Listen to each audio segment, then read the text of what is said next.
V jednej z politických diskusných relácií, ktoré som v poslednom čase videl, vystupovala aj pani Cifrová a pri počúvaní jej názorov a postrehov ma tak narýchlo napadli dve otázky, ktoré by som sa jej spýtal ja. Najskôr sa pozrime, čo pani Cifrová hovorila. Tak pokiaľ ide o vojnu, tak podľa mňa istá precitlivosť je na mieste, lebo zomierajú ľudia stále aj v tomto momente. S týmto tvrdením ja osobne nemám problém súhlasiť.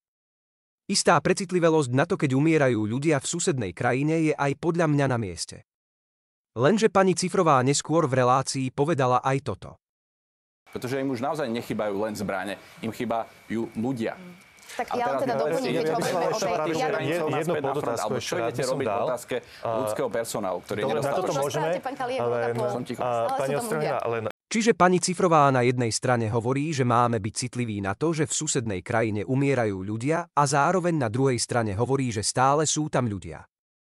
Čiže ak tam budeme posieľať zbrane a peniaze, stále tam má kto bojovať, zabíjať a umierať. Ako teda treba chápať tú citlivosť?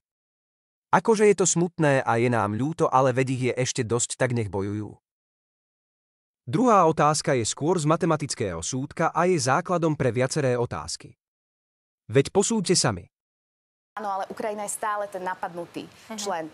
Ukrajina je náš sused. Takže ja nerozumiem. Člen tej rovnice nie je člen sam. Pani Cifrová, rovnica je pomerne široký pojem, možno širší, ako by sa vám mohlo zdať. Zaujímalo by ma teda, o aký druh rovnice ide. A samozrejme tiež, koľko je tam premenných, koľko je tam konštát. Koľko má tá rovnica riešení a tak ďalej, ale asi najdôležitejšia otázka je vôbec vhodné prirovnávať vojnový konflikt k matematickému objektu?